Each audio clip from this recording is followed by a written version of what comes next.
Bismillahirrahmanirrahim. Assalamualaikum warahmatullahi wabarakatuh. Innal hamdalillah nahmaduhu wa nasta'inuhu wa nastaghfiruh wa na'udzu billahi min shururi anfusina wa sayyiati a'malina. Man yahdihillahu fala mudilla lahu wa man yudlil fala hadiya lahu. أشهد أن لا إله إلا الله وحده لا شريك له وأشهد أن محمدا عبده ورسوله. يقول الله تبارك وتعالى يا أيها الذين آمنوا اتقوا الله حق تقاته ولا تموتن إلا وأنتم مسلمون. Hadirin jamaah salat subuh yang dimulakan oleh Allah Subhanahu wa taala. Alhamdulillah, pada kesempatan pagi hari ini kita bisa berjumpa lagi. Tentunya ini tidak lepas dari kehendak Allah Subhanahu wa taala, tidak luput dari masyiah Allah Subhanahu wa taala.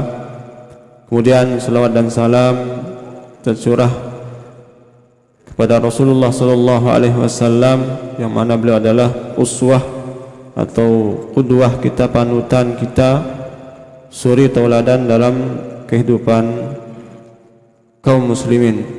Hadirin jamaah salat subuh yang dimulakan oleh Allah Subhanahu wa taala, ya. Pagi hari ini ya, sengaja saya bawa ada dua kitab ya di depan saya ya.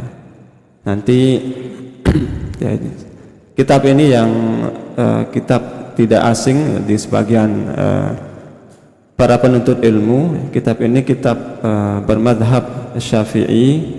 Ini kitab Kifayatul Akhyar, sering dibahas di pesantren-pesantren atau yang banyak dijadikan rujukan oleh mereka yang bermadhab Syafi'i. Kenapa saya bawa kitab ini pada pagi hari ini ya? Biar semakin yakin ya, kita itu biar semakin yakin ya, bahwa nanti ketika saya menyebutkan ya, pendapat dari kalangan mazhab Asy-Syafi'i, juga mungkin kita akan buka kitab ini ya, biar saya tidak atau tidak salah dalam menisbatkan perkataan atau akwal daripada mazhab tersebut ya. Para hadirin yang dimuliakan oleh Allah Subhanahu wa taala ya, kita melanjutkan ya pembahasan kita pada pagi hari ini terkait dengan sifat salat Nabi atau fikih salat ya. Di pembahasan sebelumnya kita sudah masuk di pembahasan rukun-rukun daripada salat ya. Untuk mengingat kembali, kita sebutkan rukun-rukun salat secara cepat, secara singkat ya. Yang pertama yang sudah kita sebutkan sebelumnya yaitu takbiratul ihram, itu yang pertama. Kemudian yang kedua qiraatul Fatihah, membaca surat Al-Fatihah ya. Yang ketiga yaitu ruku, keempat i'tidal ya. Kemudian yang kelima sujud ya. Kemudian yang keenam duduk di antara dua sujud ya. Ini yang sampai pembahasan ini ya. Nanti kita lanjutkan lagi di pembahasan yang terkait dengan at-tasyahhud ya, itu yang keenam. Yang pembahasan berikutnya terkait dengan rukun salat, yaitu tasyahhud al-akhir, itu termasuk dalam rukun salat itu sendirinya. Terkait dengan pembahasan tasyahhud al-akhir ya. Adapun tasyahud awalnya nanti masuknya kepada pembahasan berikutnya terkait dengan wajib salat. Berkaitan dengan tasyahud al-akhir ini ya, disebutkan di hadis-hadis bahwasanya Nabi sallallahu alaihi wasallam ya, ketika beliau bertasyahud ya, dalam hadis yang diriwayatkan oleh Abdullah ibnu Zubair ya, beliau mengatakan dalam hadis ini, Ana Rasulullah sallallahu alaihi wasallam kana idza qa'ada fit tasyahhud. Bahwasanya Nabi sallallahu alaihi wasallam ketika beliau duduk pada saat tasyahud, ya, wada'a kaffahul yusra ala fakhidhil yusra. Beliau meletakkan telapak tangan beliau yang kiri di atas paha beliau yang kiri, ya. Kemudian wa idza jalasa, ketika beliau duduk, ya, fi raq'ataini, di rakaat yang kedua pada saat tasyahud, ya, beliau, ya, memajukan, atau beliau, saya contohkan di sini biar jelas, ya, biar, karena kaifiyahnya ini butuh praktek, ya, sambung tidak kapalnya seolah bisa kelihatan, ya. Di dalam hadis ini dikatakan, ya, idza jalasa fi raq'ataini, apa beliau duduk, ya, di rakaat kedua, ya, seperti ini, ya, duduk bisa kelihatan kira-kira, ya, yang tadi seperti ini, ya. Beliau meletakkan yang pertama wada'a kaffahul yusra, kaf yang disebut dengan kaf dalam bahasa Arabnya, meletakkan telapak tangan beliau yang kiri ala fakhidhil yusra. Nah, seperti ini, ya. Beliau meletakkan, itu caranya tasyahud, ya. Kemudian di hadis ini, ya, beliau, ya, mengisyaratkan dengan telunjuk beliau, wa asyara bis sababati, nah, seperti ini, ya, wa asyara bis sababati. Kemudian la yujawizu basarahu isyaratahu, la yujawizu basaruhu isyaratahu. Dan ketika beliau duduk bertasyahud, ya, tentunya beliau mengisyaratkan, hadis yang diriwayatkan oleh Abdullah bin Zubair, ya, beliau seperti ini, ya, mengisyaratkan, ya. Dan ketika beliau mengisyaratkan berduduk tasyahud seperti ini, pandangan beliau ke arah isyaratnya, la yujawizu basaruhu isyaratahu, ya, seperti ini, ya, seperti ini, melihat ke isyarat. Adapun kalau sujud atau posisinya selain tasyahud, tentunya beliau pandangannya ke tempat sujud tersebut, ya. Ini hadis yang diriwayatkan oleh Abdullah ibnu Zubair, ya, berarti pandangan beliau ke arah telunjuk tadi. Kemudian di hadis yang diriwayatkan oleh sahabat Wa'il bin Hujr, ketika beliau menyebutkan sifat salat Nabi sallallahu alaihi wasallam, ya, summa qabada ala thnataini min asabihi. Nah, kemudian beliau menggenggam kedua jari beliau yang ini, jari kelingking sama jari manis. Nah, yang pertama beliau menggenggam seperti ini, ya, wa halaqa hilqatan, dan ini jari tengah dan jari jempol atau ibu jari beliau bulatkan seperti ini, wa halaqa halqatan, ya. Kemudian, ya, kata beliau di hadis ini, ya, setelah beliau menggenggam dua jari ini, ya, summa rafa'a usbu'ahu, ya, kemudian beliau mengangkat jarinya diangkat. Nah, di hadis ini fara'aitu yuharikuha yad'uhu biha, aku melihat, kata sahabat Wa'il bin Hujr ini, beliau yuharikuha, menggerakkan jari-jarinya, jari telunjuknya, beliau menggerakkan jari telunjuknya, ya.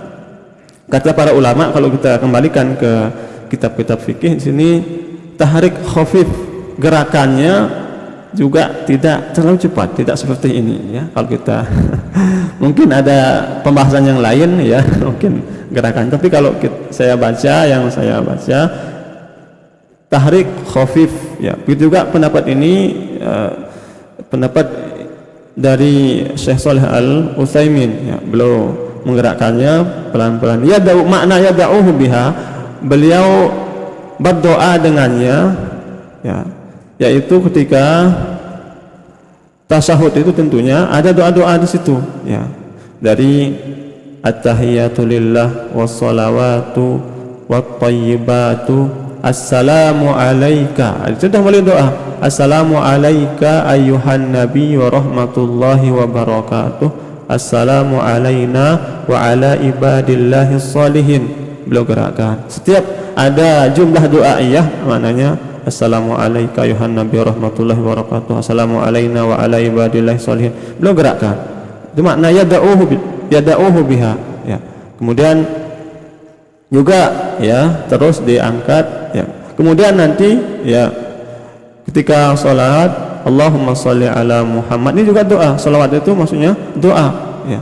Doa untuk Nabi sallallahu alaihi wasallam dan para keluarganya. Allahumma sholli ala Muhammad wa ala ali Muhammad kama shallaita ala Ibrahim wa ala ali Ibrahim wa barik ala Muhammad wa ala ali Muhammad kama barakta ala Ibrahim wa ala ali Ibrahim innaka Hamidum Majid. Terus digerakkan, ya.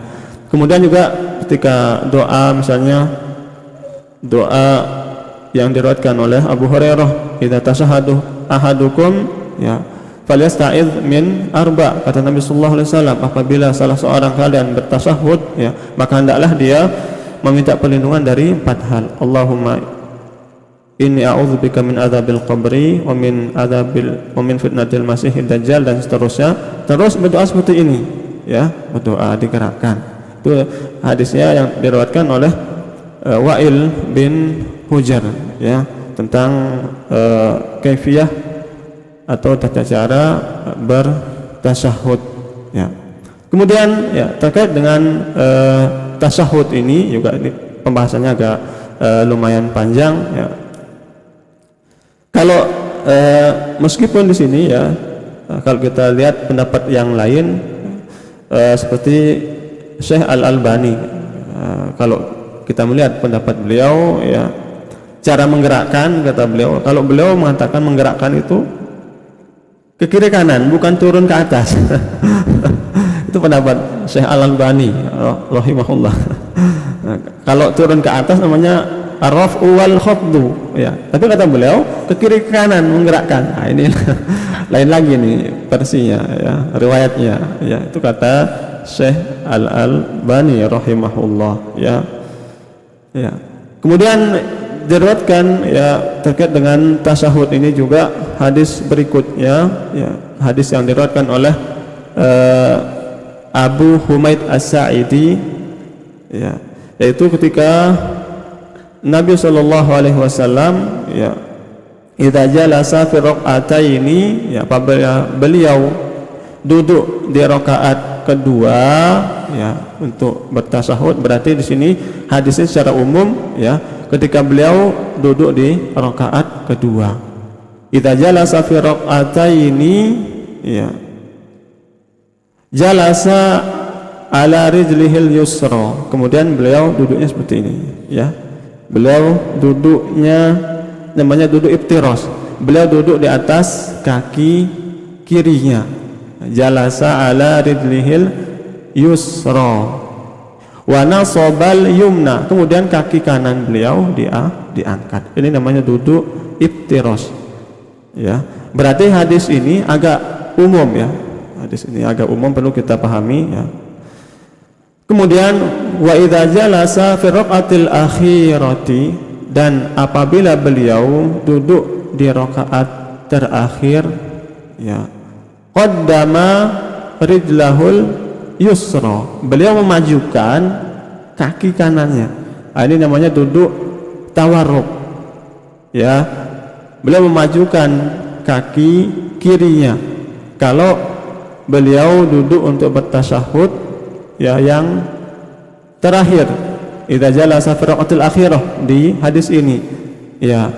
Wa nasabal ukhra, ya, kemudian kaki kirinya, kaki kanannya ini diberdirikan, ya.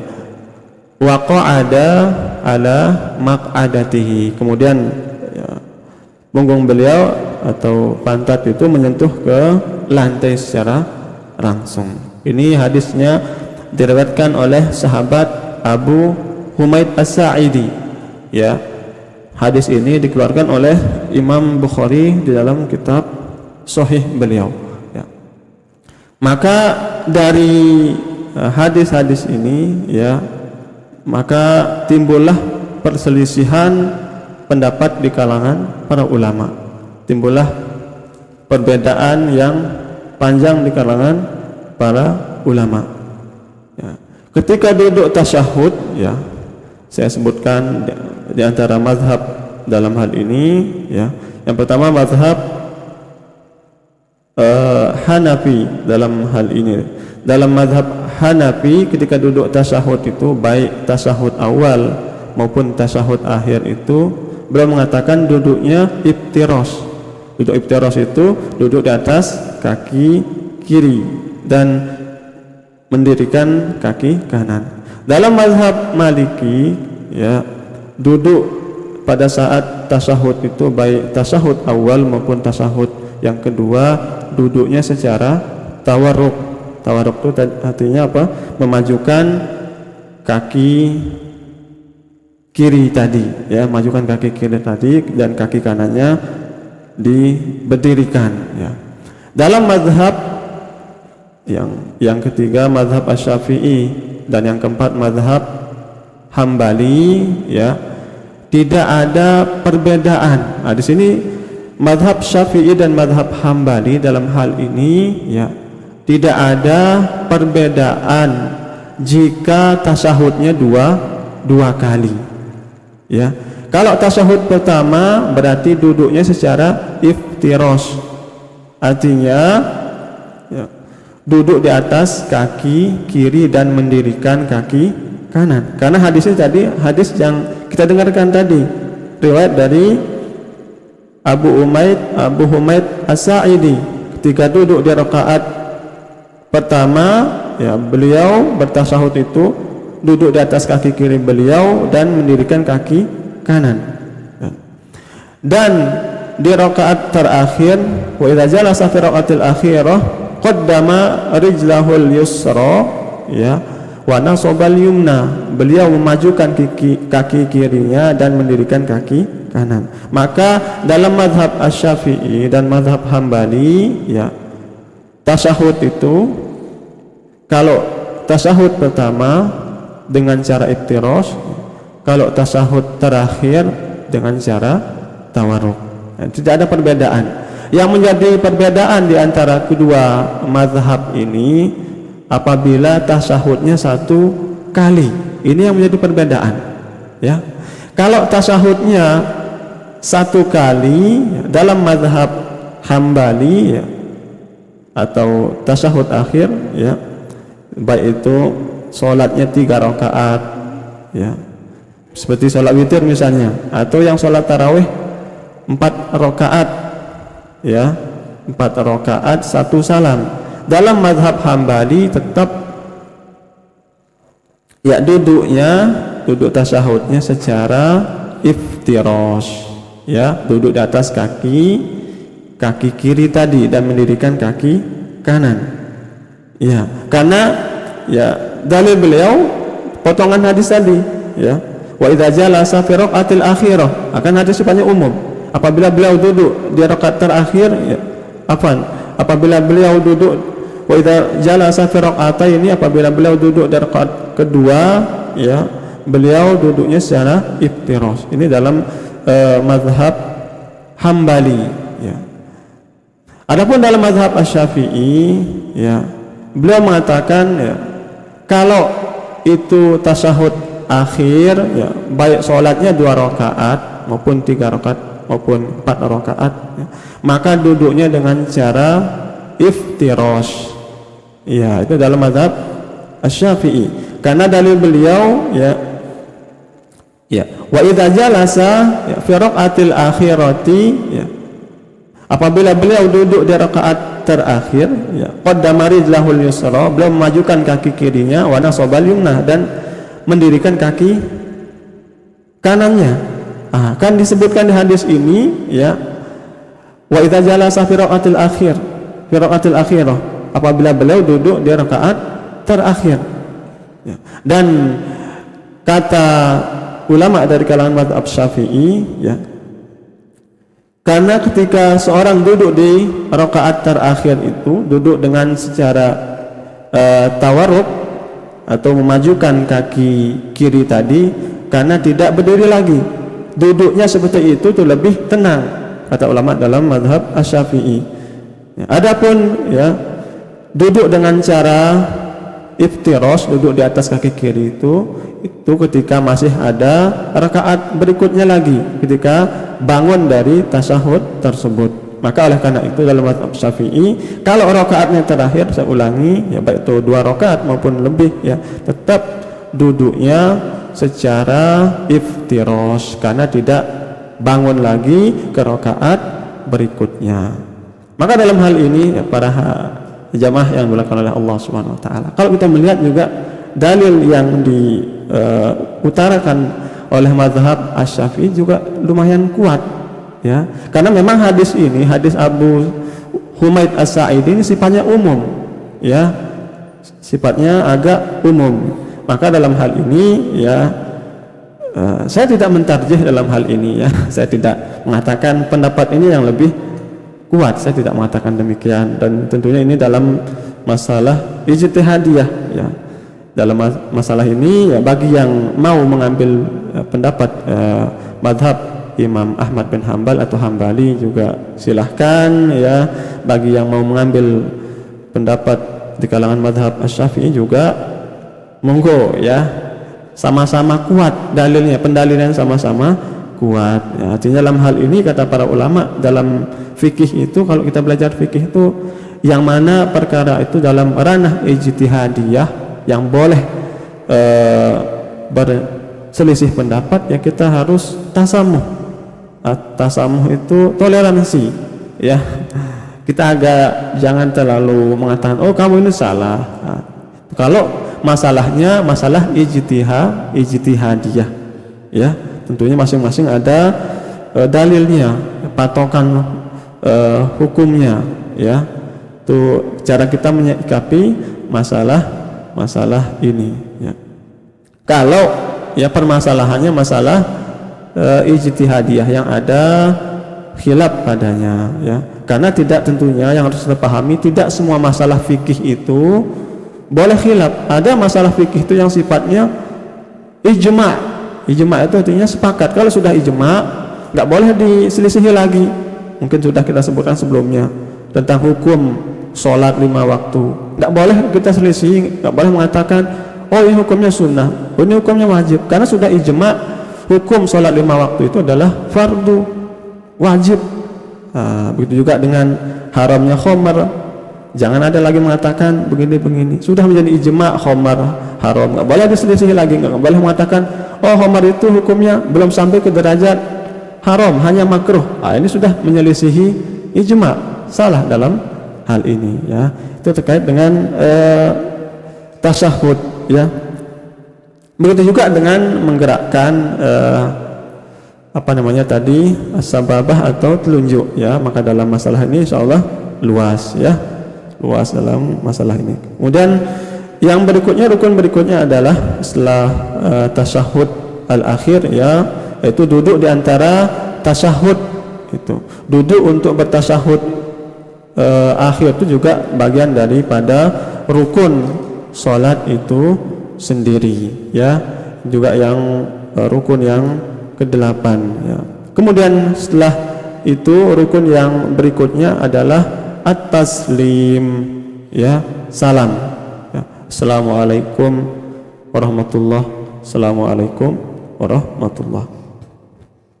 Terkait dengan pembahasan at-taslim ini ya, yang pertama saya sebutkan mazhab, beberapa mazhab dalam pembahasan salam ini ya. Yang pertama mazhab dari Imam Asy-Syafi'i ya. Karena kalau kita buka di sini ya, di antara sunnahnya kata beliau ya,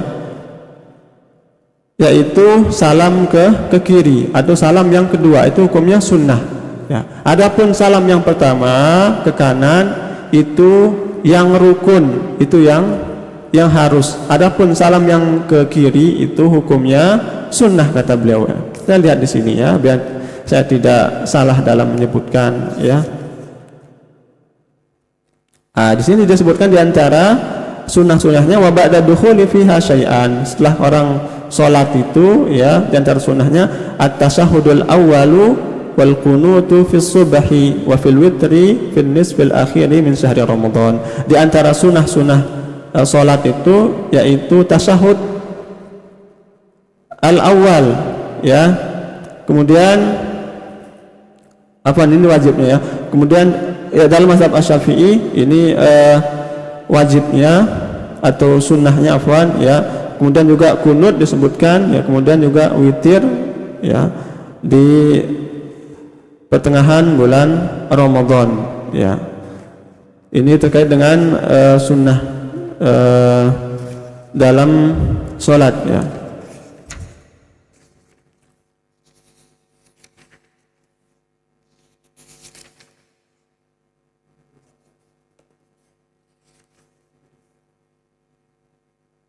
Ya, saya sebutkan ya pendapat-pendapat di sini ya. Dalam mazhab Syafi'i ya, yang ke kiri itu yang sunnah. Adapun yang rukun itu yang salam ke kanan atau salam yang pertama. Ya, ini dalam mazhab Asy-Syafi'i. Maka oleh karena itu pada hadirin terkait dengan salam ini ya, jika ya misalnya ya, jika setelah salam ke kanan assalamualaikum warahmatullah batal wudunya misalnya, nah, dalam mazhab Asy-Syafi'i ya sudah sah ya. Kalau sudah salam ke kanan ya tiba-tiba batal wudunya dengan keluar angin misalnya, akan tapi tidak perlu lagi salam ke kiri ya, karena salam ke kiri itu hukumnya sunnah. Nah, seperti itu dalam mazhab Asy-Syafi'i ya. Yang rukun itu hanya satu kali salam ke kanan. Adapun mazhab yang lainnya seperti mazhab Hambali ya, dalam mazhab Hambali ya tetap rukun itu adalah dua kali salam, salam ke kanan dan salam ke kiri ya.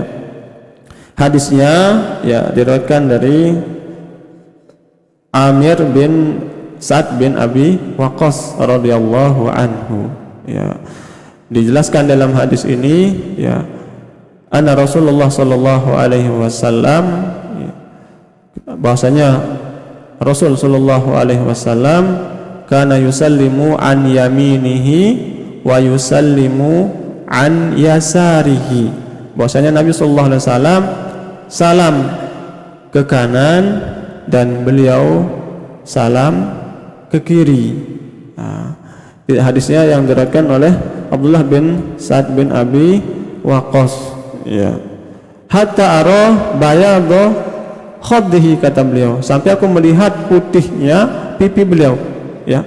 Ketika beliau salam beliau mubalaghah fi taslim ya, kata para ulama. Ketika beliau salam ya, beliau menolehnya sampai bisa dilihat dari arah belakang. Assalamualaikum. Pipi beliau itu kalau salam ya bisa kelihatan dari belakang. Hatta ara bayadu khaddihi. Assalamualaikum. Kelihatan dari arah belakang. Ya. Begitu juga hadis yang diriwayatkan oleh sahabat Abdullah bin Mas'udin radhiyallahu anhu. Anna Nabi sallallahu alaihi wasallam kana yusallimu an yaminihi wa an yasarihi. Assalamualaikum warahmatullahi, assalamualaikum warahmatullah, hatta yura bayadu khaddihi min hahuna wa bayadu khaddihi min hahuna. Yang kata Nabi sallallahu alaihi wasallam, kata sahabat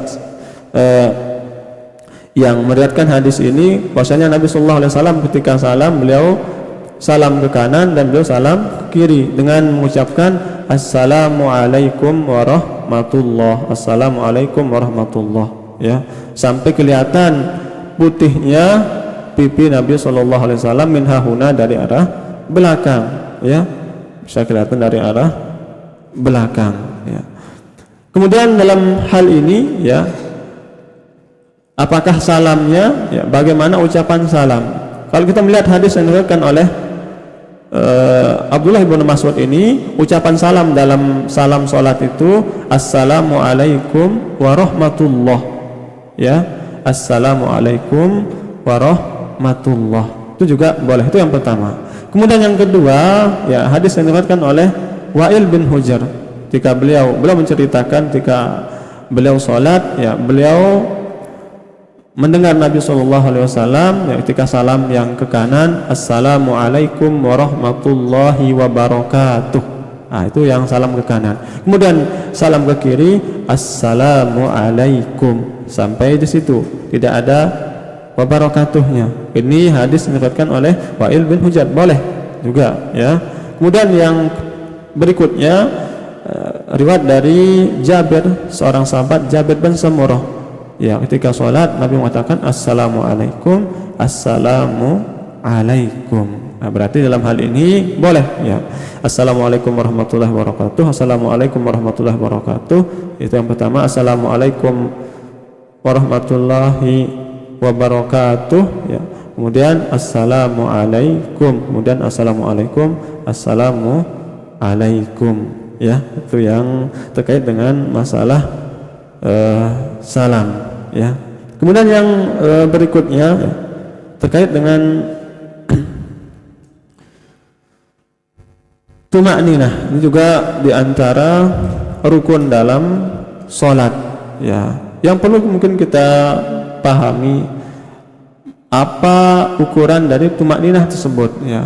Batasannya seperti apa, kadarnya, lamanya seperti apa. Mungkin ini yang perlu kita pahami, ya. Disebutkan di beberapa kitab fikih, ya, ukuran dari tumakninah itu atau haddu tumakninah itu yaitu dengan membaca satu kali bacaan, ya, dalam sholat. Misalnya ketika kita ruku, ya, bisa dengan subhana rabbiyal azimi, ya, atau dalam riwayat yang lain, ya,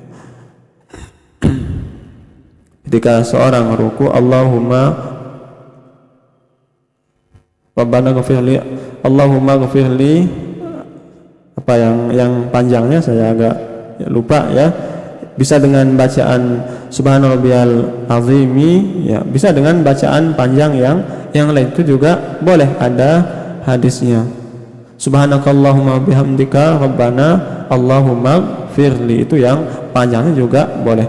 Kata para ulama, ya, ukuran tumakninah ini cukup dengan membaca satu kali bacaan ini sudah termasuk tumakninah, ya. Dan disunahkan membacanya lebih dari satu kali atau 3 kali, ya. Bagaimana kalau jadi imam misalnya? Kalau dengan membaca satu kali itu makmumnya telat, ya, maka dipanjangkan, bisa dibaca dengan membacanya sebanyak 3 kali. Apalagi kalau misalnya sujud, ya, ketika sujud, ya, karena dari i'tidal ke rukun berikutnya sujud itu lumayan agak lama, lumayan panjang gerakannya. Kalau dengan membaca satu kali makmumnya menjadi telat misalnya, maka imam itu melebihkan. Inilah, ya, imam itu dalam hal ini harus memahami kondisi pada saat sholat, memahami kondisi makmum, ya. Kalau dengan baca satu kali, makmumnya belum sempat membaca sudah bangun, ya, untuk duduk antara 2 sujud misalnya, maka imam itu harus melebihkan, ya. Oleh karena itu, ya, diriwayatkan oleh Abu Hurairah, ya, bahwasanya pernah ada seorang lelaki masuk masjid, ya. Anna Rasulullah sallallahu alaihi wasallam dakhalal masjid, ya, Nabi sallallahu alaihi wasallam masuk masjid, fadakhala rajulun fasalla, ya. Ada orang lelaki masuk masjid, ya, kemudian sholat 2 rakaat. Kalau dilihat di syarah atau penjelasan hadis ini, nama lelaki tersebut atau sahabat tersebut Khalad bin Rafi, ya. Faja'a fasallama ala Nabi sallallahu alaihi wasallam, ya. Kemudian lelaki ini mendatangi Rasulullah dan beliau salam kepada Rasulullah, Assalamualaikum ya Rasulullah, ya. Setelah Nabi SAW menjawab salamnya, beliau mengatakan, irji fasolli fa innaka lam tusolli, kembali ulangi sholatmu, sungguhnya kau tidak sholat atau belum sholat, ya. Faraja'a fasalla kama shalla, kemudian laki tersebut kembali, ya, sholat, ya, sebagaimana sholat yang pertama tadi. Faja'a fasallama ala Nabi sallallahu alaihi wasallam. Ya, setelah salat ya dengan tata cara salat yang pertama tadi ya tidak ada tumakninah ya gerakannya cepat banget ya. Tidak ada ketenangan dalam salat karena makna dari tumakninah itu adalah sukun ya, tenang ya, atau ukurannya tadi kata para ulama dengan membaca satu kali bacaan ya. Faraja fa shalla kama shalla ya. Kemudian ya setelah lelaki tersebut salat seperti dengan tata cara salat pertama tadi, faja'a fa sallama ala Nabi sallallahu alaihi wasallam. Kemudian beliau mendatangi lagi Nabi dan salam. Kemudian Nabi mengatakan lagi, irji fa sholli fa innaka lam tusalli. Kembali ulangi salat engkau, sungguhnya engkau belum salat ya. Kemudian lelaki tersebut mengatakan, walladzi ba'atsaka bil haqq ya, wahai Rasulullah, demi zat yang mengutus engkau dengan kebenaran, la uhsinu ghairahu, aku tidak bisa sholat dengan tata cara yang lainnya ya. Tata cara saya sholat seperti ini, kata beliau, kata lelaki tersebut ya. Fa'allimni, kemudian lelaki tersebut mengatakan, wahai Rasulullah, kalau begitu ajarilah kepadaku ya. Maka Nabi sallallahu alaihi wasallam mengatakan dalam hadis ini, idza qumta ila sholati ya, apabila engkau bangun untuk salat ya, fakabbir, takbirlah, yaitu takbiratul ihram, waqra ma tayassara ma'aka minal Qur'an ya, dan bacalah apa yang mudah bagimu dari ayat-ayat Al-Qur'an, tentunya setelah membaca surat Al-Fatihah ya. Sumarka hatta tatma'inna raki'an, kemudian rukuklah sampai engkau dalam rukukmu tatma'in, tumakninah ya. Sumarfa hatta ta'tadila qa'iman, kemudian i'tidalah ya.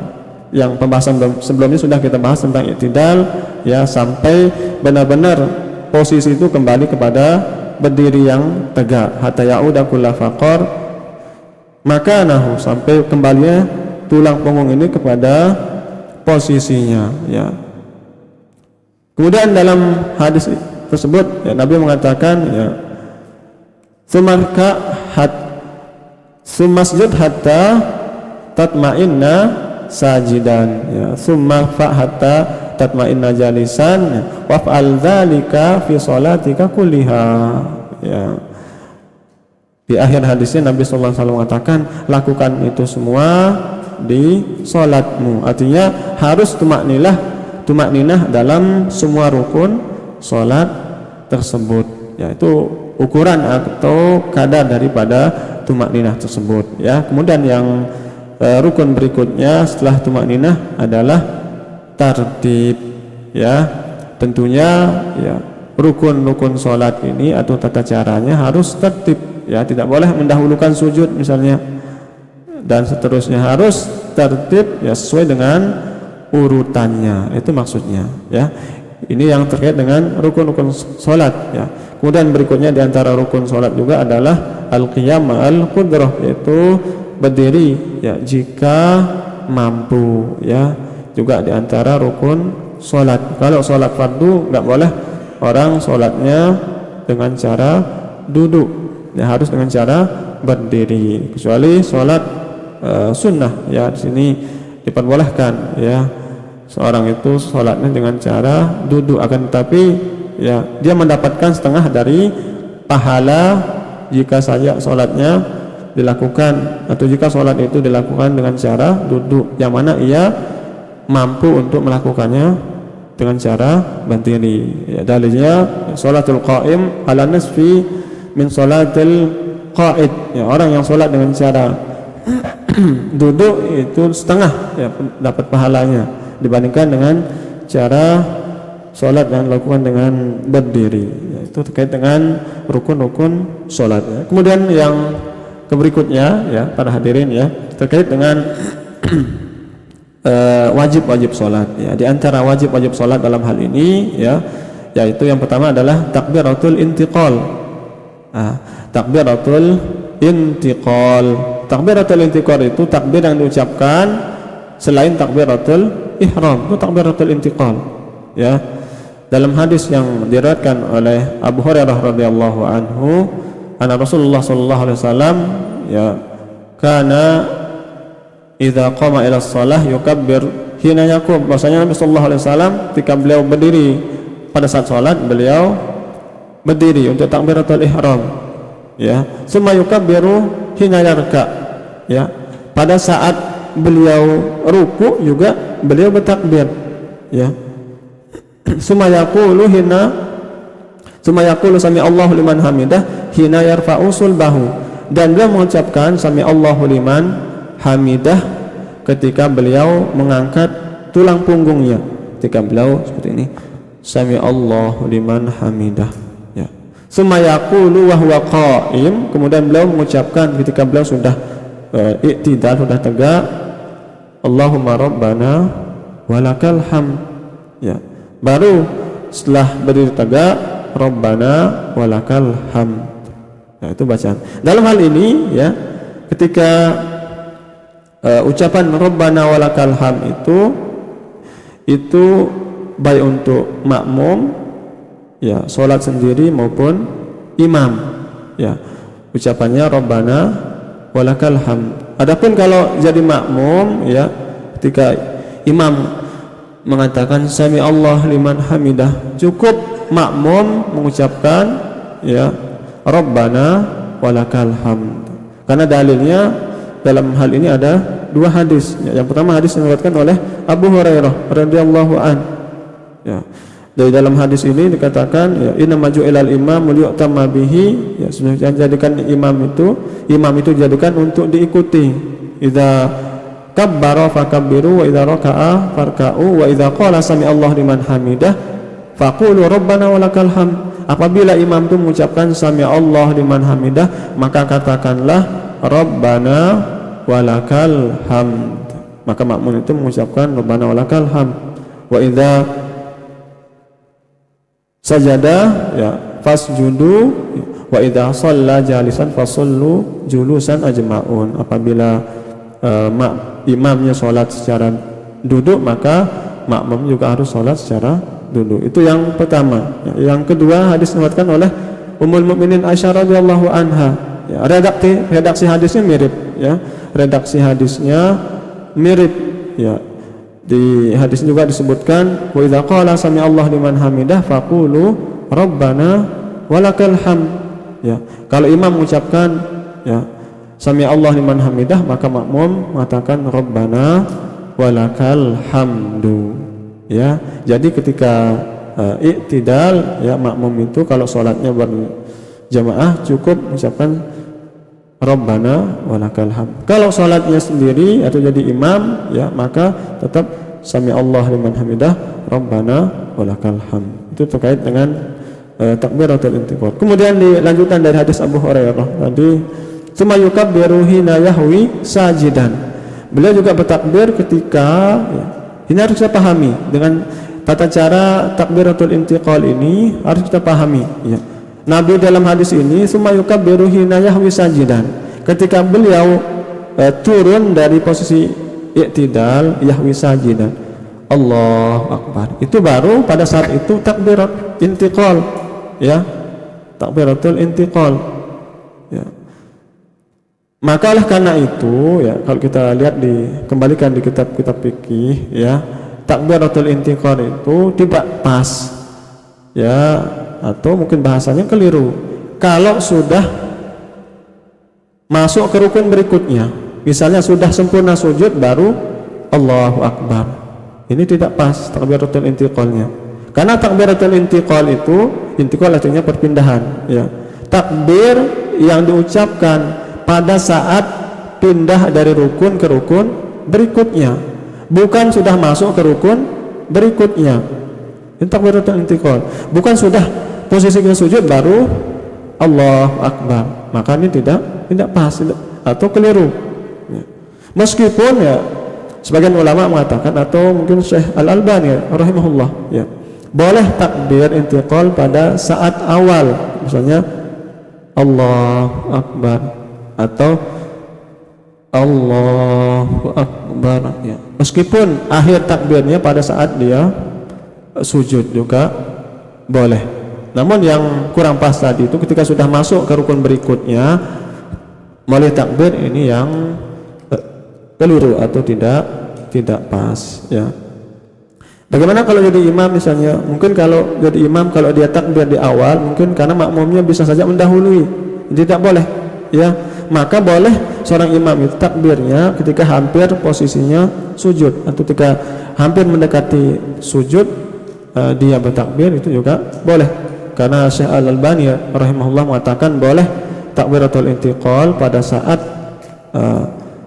di awal ya, di awal maupun di akhir ya, pada saat pindah dari rukun berikutnya itu boleh. Itu yang harus kita pahami terkait dengan takbiratul intiqal ini ya. Kemudian lanjutan hadisnya tadi summa yukabbiru ya hina yarfa'u ra'sahu ya. Beliau takbir pada saat hina. Maka oleh karena itu kata-kata hina itu ketika ya, kita pahami di sini. Hina yarfa'u ra'sahu, ketika beliau mengangkat sujud kepalanya dari saat sujud ya. Summa yukabbiru hina yasjud, dan beliau juga bertakbir pada saat sujud. Summa yukabbiru hina yarfa'u ra'sahu summa yaf'alu dzalika fi sholatihi kulliha hatta yaqdiha. Kemudian di hadis tersebut Nabi melakukan itu semua takbiratul intiqal di semua salatnya sampai beliau menyelesaikan salatnya ya. Itu ya terkait dengan takbiratul intiqal ya. Kemudian yang berikutnya para hadirin yang dimuliakan oleh Allah Subhanahu wa taala ya, terkait dengan rukun berikutnya yang harus juga kita pahami, karena sini sebenarnya pembahasannya agak banyak, mungkin kita singkat saja ya pembahasan sifat sholat Nabi ini ya. Juga diantara rukun tadi ya, yaitu al-julus ya, duduk ya. Kalau yang tasyahud awal atau tasyahud akhir itu hukumnya rukun sholat. Nah, adapun tasyahud awal ini ya, hukumnya adalah wajib. Nanti kita jelaskan apa perbedaan wajib sholat sama rukun sholat ya. Berarti ya, tasyahud awal ini hukumnya wajib bukan rukun ya.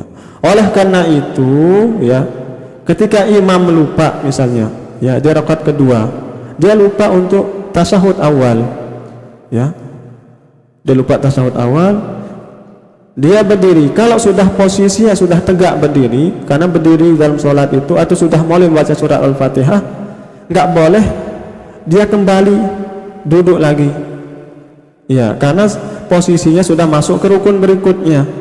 Karena duduk tasyahud awal ini adalah hukumnya wajib ya. Atau di dalam kitab ini, dalam kitab Kifayatul Ahyar ini juga seperti yang kita sebutkan tadi itu ya, tasyahud awal ini ya, kalau di kitab ini hukumnya sunnah ya, tasyahud awal ya, wal qunut fi subhi wa fil witri fil nisfil akhir. Kitab yang bermazhab Syafi'i itu hukumnya sunnah ya, tasyahud awal, karena dalilnya pernah Nabi sallallahu alaihi wasallam salat ya, pada saat rakaat kedua beliau langsung berdiri ya, berdiri tanpa duduk kembali. Maka saya ulangi ya, kalau sudah posisinya masuk ke rukun berdiri atau sudah mulai membaca surah Al-Fatihah ya, maka tidak boleh duduk lagi ya. Bagaimana makmum ya? Tetap makmum misalnya kalau dia ingat ya subhanallah ya. Namun imamnya tidak boleh turun lagi ya, ini yang harus kita pahami ya, nggak boleh turun lagi, tetap imamnya berdiri. Maka makmumnya juga harus berdiri dalam hal ini ya. Kemudian nanti ya, setelah tasyahud akhir baru ya sujud sahwi ya. Itu kalau meninggalkan wajib sholat ya. Kalau meninggalkan wajib sholat dengan cara sengaja, maka sholat itu batal ya. Kalau ditinggalkan ya dengan cara atau dikarenakan lupa ya, kalau sudah masuk ke rukun ya, maka tidak boleh kembali ya, harus dimelanjutkan dan nanti ganti dengan sujud sahwi. Nah, itu ya. Itu kalau meninggalkan wajib sholat ya. Kalau dia belum tegak posisinya, misalnya seperti ini, dari bangun ya Allah, dia ingat ya belum posisi tegak, maka ya dia turun. Selagi dia belum tegak atau belum membaca surah Al-Fatihah ya, maka dia harus turun ya kalau dia ingat ya. Kemudian ya itu terkait dengan meninggalkan wajib sholat ya, bisa digantikan dengan sujud sahwi. Kalau meninggalkan rukun dalam sholat tidak bisa digantikan dengan sujud sahwi. Ya kalau misalkan lupa, misalnya seperti apa ya, tiba-tiba ya Allahu Akbar, langsung ruku, dari posisi berdiri langsung ruku, langsung sujud, lupalah ruku sama iktidal. Allahu Akbar. Maka seketika itu dia harus kembali ya, kembali ke posisi rukunya ya, dia kembali ke posisi rukunya, nggak boleh dilanjutkan karena yang ruku itu adalah rukun, sama-sama rukun ya, nggak boleh dia tinggalkan. Dan juga ya, atau misalnya seperti yang pernah terjadi di sini ya, pada saat sholat Jumat ya, ketika bangun dari sujud ya, untuk sebenarnya kan jalan satu duduk di antara dua sujud, tiba-tiba Allahu Akbar ya, nggak ada yang mengingatkan. Misalnya sebenarnya makmumnya kalau hal ini demikian harus mengingatkan, maka imamnya harus kembali lagi ya, karena duduk di antara dua sujud itu adalah rukun ya, rukun. Bagaimana kalau dia ingatnya sudah masuk ke rakaat berikutnya ya, tadi kayaknya ada yang kurang ya, ada yang ketinggalan satu rukun, maka rakaat pertama tadi karena ada yang ketinggalan salah satu rukunnya itu tidak dimasukkan, dia harus menambah rukun. Berarti rukun atau rakaat yang kedua ini dihitungnya satu rakaat.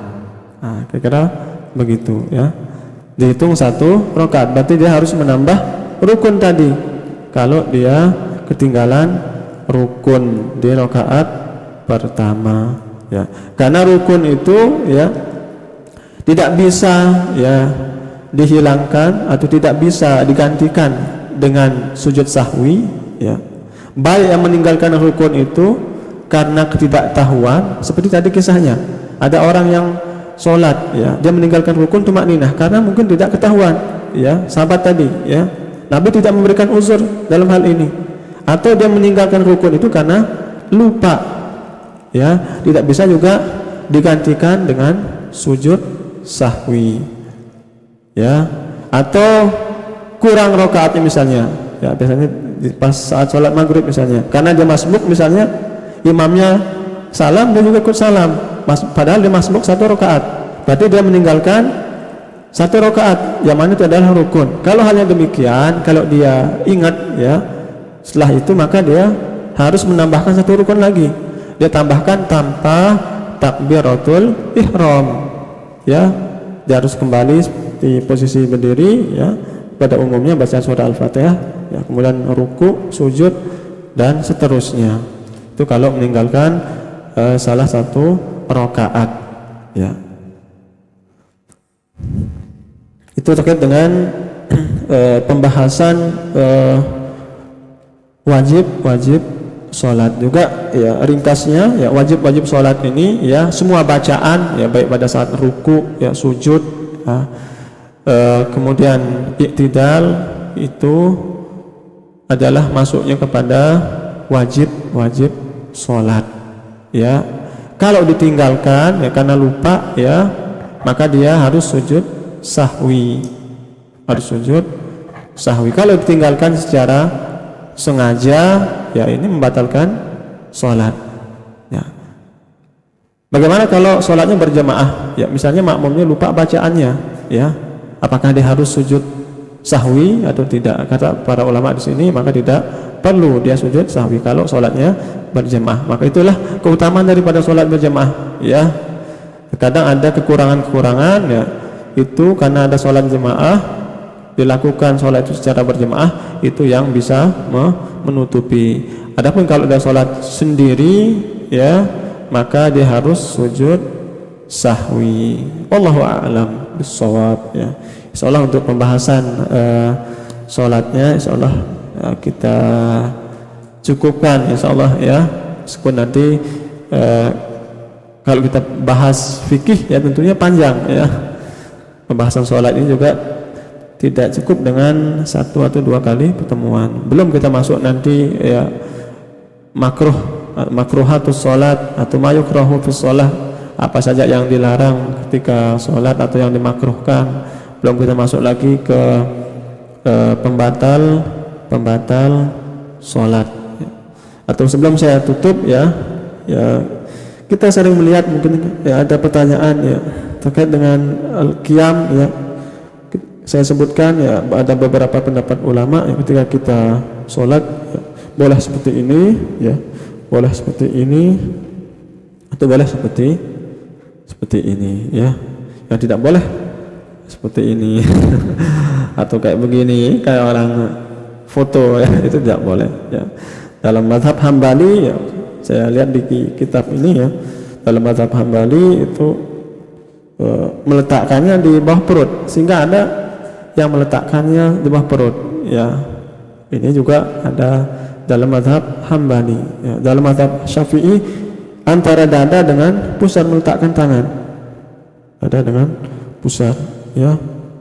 Dalam, ya, kalau kita lihat di hadis yang diriwayatkan Wa'il bin Hujjar, ya, Nabi itu meletakkan tangan itu didekapkan dengan dada, dekatkan dengan dada. Kalau kita melihat secara dalil, ya, Allahu a'lam bishawab. Itu masuknya karena mendekapkan tangan di dada itu adalah masuknya kepada sunnah sholat.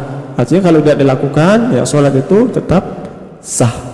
Dalam mazhab Maliki mereka mengatakan bahkan tangan itu seperti ini, ya, irsal, ya, tidak didekapkan di perut atau di dada, ya. Dalam mazhab Maliki malah tangan itu seperti ini. Wallahu a'lam bishawab, ya. Baik, mungkin ada yang ditambahkan, ya, tafadhol. Mungkin ada yang belum jelas terkait dengan fikih sholat ini, ya. Baik, ya, kalau tidak ada, ya, insyaallah untuk pembahasan sholatnya kita cukupkan, ya. Wabillahi taufiq wal hidayah. Assalamualaikum warahmatullahi wabarakatuh.